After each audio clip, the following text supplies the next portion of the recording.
Claudio Martini at Resistance Training. All right, today's going to be a quick little video on a few key points that I want to put out there for you. And I believe personally that these will help you in your training.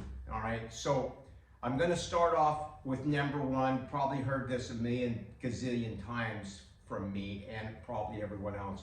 You have to recuperate. You got to train, stimulate, and then rest, recuperate, overcompensate, go beyond just the resting period, and then come back, and after your muscles heal and grow, and then they'll be stronger, you come back. That way you'll keep on progressing in your progression and keep getting stronger. Now, there will come a time when you'll start to get flatten out. Of course, that's going to happen. We just can't keep adding weight forever. But in the beginning, if you follow this principle of recuperation, you can go for quite a while before you start to plateau. And once you do plateau, that does not necessarily mean just because you stop adding weight on the bar, that doesn't necessarily mean that that's not progress, okay? It is. You're still going to be at the weights that you've done. So if you're still there, you still acquired that strength level.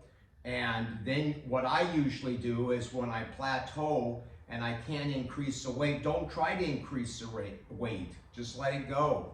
Keep training and then try to increase a rep here and there. It's not just about progressing in the progression of keep adding 5 pounds every week. That's ridiculous. Try to find other ways to make the progression. You could do it shorter rest periods, you can do it adding a rep here or there. There's many different variables on how we can do that. Okay, so that's number one. Get plenty of rest, do your stimulus, get your rest, and then go home and relax, let your body heal. Number two, try to examine your lifts, put them on a video and see how you're doing them, to avoid getting injured. All right, look at your squatting, video your squats, video your lifts when you do them, to see if you're doing anything wrong. Okay, a lot of times when we start doing sloppy form or trying to add weight, you can actually injure yourself. You'll be plagued by, and they'll always blame it. Oh, it was the chin-ups that did this, it did me in, or it was the bench or the incline, and there's always going to be an excuse for whatever's causing that aggravation. And sometimes it's true, but more than likely is you got a little sloppy, or you either trained it too soon. In other words, you've come back too soon and it's aggravating it. That goes back to the first one, number one, and that's get recuperation. Because if you keep hammering it, you're going to get overuse injuries. Okay, so check out your form on all your lifts. And I want to add one thing to this, is on your squats, do not go below parallel. I know everyone says ass to grass. You want to actually stay above parallel. All right, I squat to 90 degrees. I don't go any lower. I did my squat session here last week, number 2 in the rotation. And I'm going to tell you what, my legs are still sore. They still have DOMs.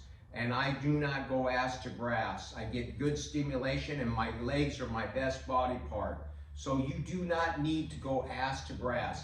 Now you can go and Google it, and everyone will tell you going down at below parallel is superior for your gains. That's the only way to go. Anyone that says going to 90 degrees is nuts. That's bullshit. I'm going to tell you right now, I've experimented for a long time with this, and 90 degrees is the best sweet spot for me. And it's actually going to be safer. You're not going to be putting your spine and when you go down that low and your back is really, and I've also noticed a lot of these people that do these squats, it looks like a good morning. That, I'm going to tell you right there, the stress put on the spine is horrendous, especially when you lift heavy weights. And if they're on drugs, if they're on enhancement drugs, that will buffer that, and it'll let them exceed what they're really capable of doing. And I'm going to tell you this is a serious thing. They may look good when you watch them on YouTube video, but when you put that kind of compression, those discs are like this. And in between that, there's a jelly, okay? There's like a gel in there. That's your disc. And what happens is your bones, once you pop that thing and that shit comes out like toothpaste, I'm going to tell you, and they hit those nerves, you're going to be in a hell of a lot of hurt. Seriously. You won't even be able to, if it's bad enough, you won't even be able to fucking walk. So that's why I go 90 degrees. I'm almost 70 years old, and I got to go for the long run. I'm not going to be doing stupid shit ass to grass. I believe it fucks your knees up, and I believe, personally, myself, it fucks your back up, all right? So that's all I'm going to say on squatting, all right? All right.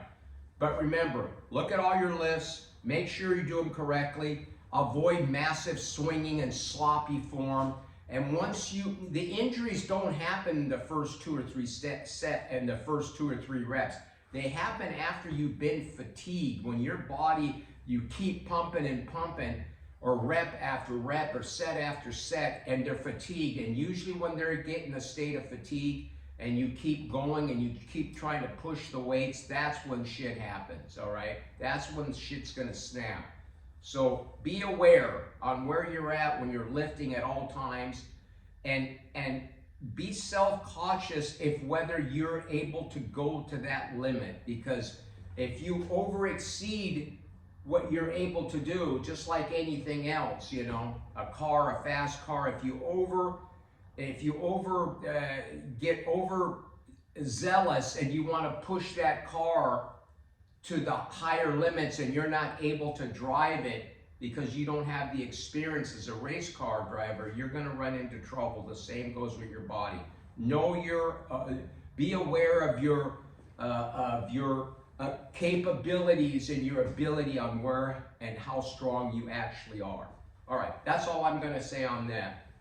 That was number 2. Number 3, have a good diet, all right? A diet that fulfills most of your protein needs. And I'm just going to give you this on what I believe, what constitute. I'm not in any fad, okay? I don't like carnivore, because we're all carnivores, basically, unless you're specifically don't eat meat, but everyone, the whole world eats meat. So I'm not a carnivore, and I'm not a vegetarian, and here's where I lie, and it's gonna be just basic common sense, except for one caveat that everyone will think that, oh, here we go. I try my best to eat a very low oxalate diet, all right? And what I mean by oxalates are usually found in the vegetable and fruit kingdom, all right? So if you look up Sally Norton, okay, she's got books out, and I'm a true believer in this. Believe me, I've experimented, and I've witnessed it and felt it myself. That's why I'm so strongly about it. Most of these ailments and these joint pains and this stiffness is caused by these oxalates. Oxalates are little crystals that are in the vegetables, oxalic acid or whatever, something like, probably botching that pronunciation, but they're these little acid crystals that once you eat them, they go in and your body filters them through, and they're the cause of kidney stones, okay? They're called oxalate stones. But not everyone gets stones, and the people that are able to filter through and are not plagued with kidney stones, these oxalates will accumulate in your body. They accumulate in your fascia, your muscles, your joints, your tendons. They go everywhere because the body, it recognizes these as a poison. It is the plant's, the oxalate is the plant's defense mechanism to prevent creatures, bugs, and ourselves from eating them, all right? I'm sure you've heard this. So, but let me say this. There are vegetables that are extremely low in oxalates and fruits that are low in oxalates and certain grains that can be eaten that are low in oxalates, okay? So that's how I do it. I'll eat white rice, get an organic. It's still gonna have a little arsenic in there, but it's gonna be better than just regular rice. The arsenic will be lower. And you don't eat rice every day anyway. I don't eat it all the time. And then you got your fruits. You got apples. You got cucumbers. You're another fruit. You got watermelon. You've got all kinds of strawberries. You got all kinds of fruits that are extremely low. You got your cabbage. You got your lettuce, green lettuces. You got your broccolis, mediocre. So there's a large variety of vegetables and fruits that are low oxalates. And that's all you got to do. So if you get rid of the main offenders such as spinach, which is extremely high, you should not be eating spinach. Your nuts are really high. You shouldn't be eating a lot of nuts anyway. So it's really simple. It's not like a big drastic change in your whole lifestyle. It's just common sense. You find out which ones are low and you eat those, and believe it or not, within months of doing this, you'll start to feel better, your joints, everything about it. So, that's what I do.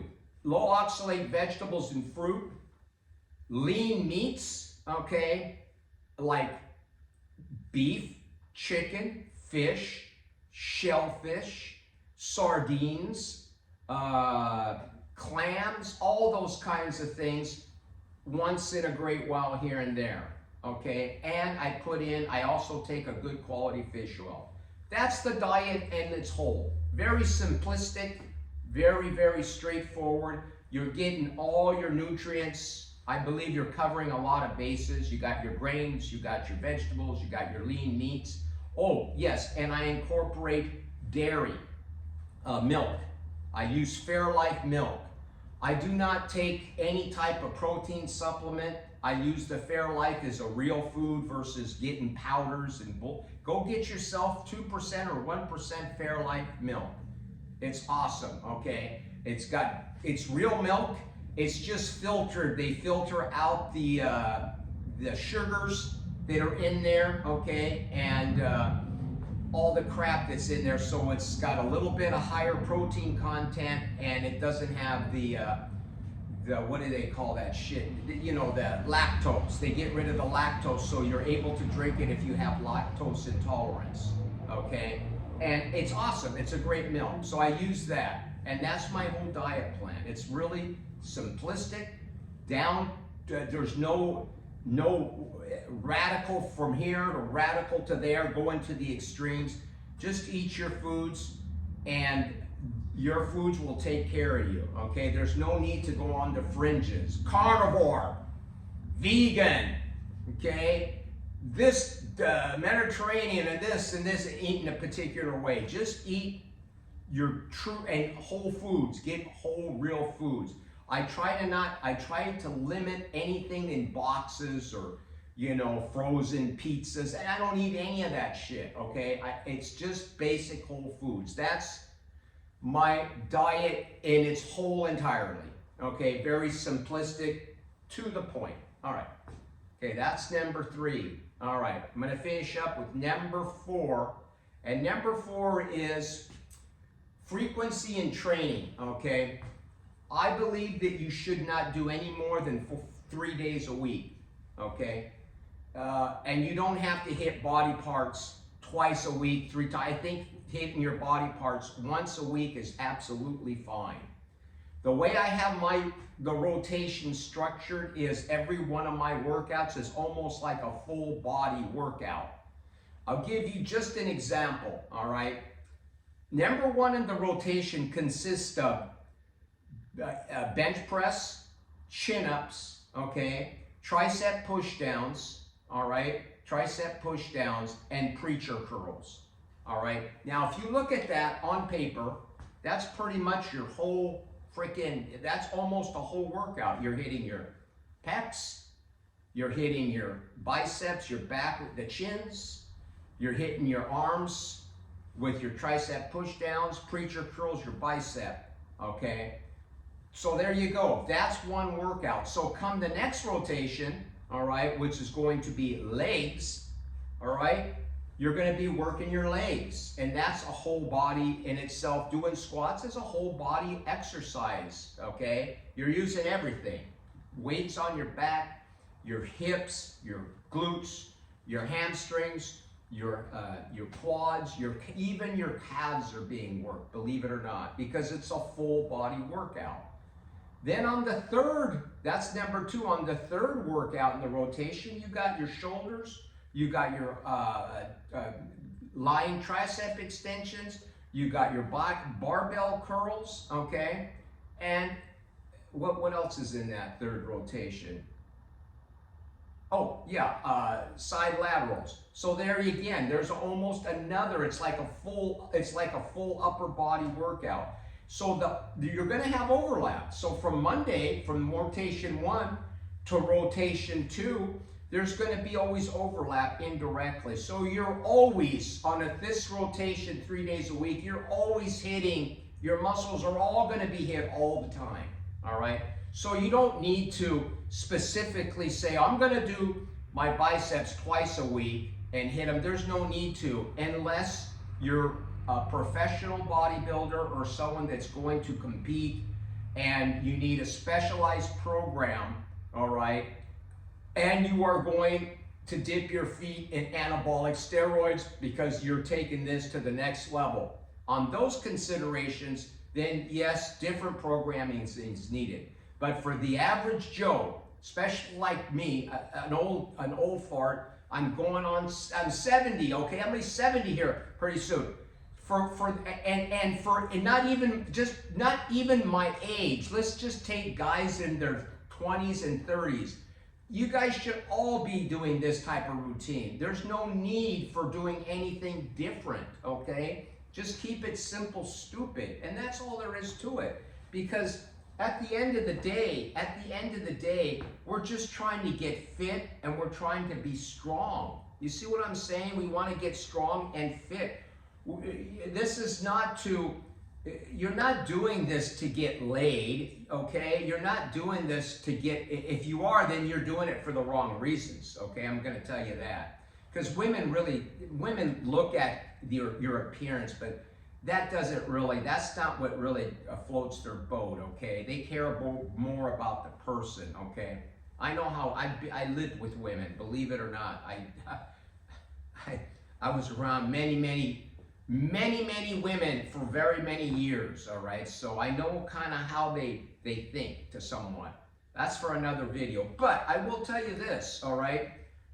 You got to do it because for one thing, it's the therapy, and the therapy must always continue. Your therapy is doing the routine. It's not so much, well, I want to be a bodybuilder, I'm going to do this. No, you're doing this. Resistance training is for you. It's for your physical body, it's for your spiritual body, and it's for your soul. It rounds your whole body. It rounds your whole body. It rounds your whole being. It rounds you out, and that's why we do it. All right. You're not doing it because you're trying to get something.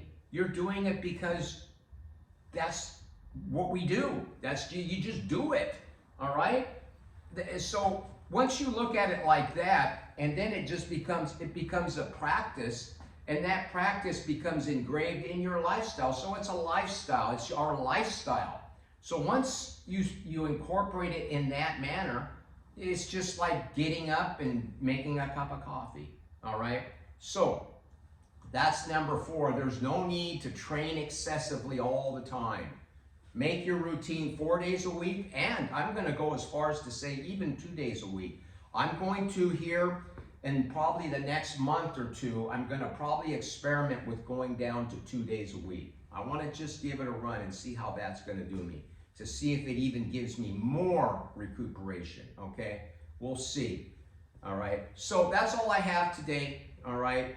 The cut The cut is going all right, but I like I said, I don't want to, I'm trying to slow, I'm trying to slow the cut down a little bit, all right, because I start losing, I'm naturally a lean person, and if I start cutting too fast, I start to lose strength. The minute I start to see the weights that I go down, just even by a few pounds, that's it. I'm back up to where my calories facilitate my strongest ability to train in the gym, okay?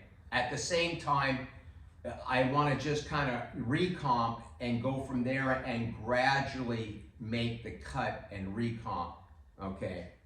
And that's going to segue into one more thing. I believe bulks are okay, all right, as long as you only go 10 pounds. Any more than 10 pounds, you're looking for trouble and you're going to get fat. So, I'm going to end this video as the cut is still, we're still on it. It's just going to be extended on a longer period of time so I can facilitate. It's looking good.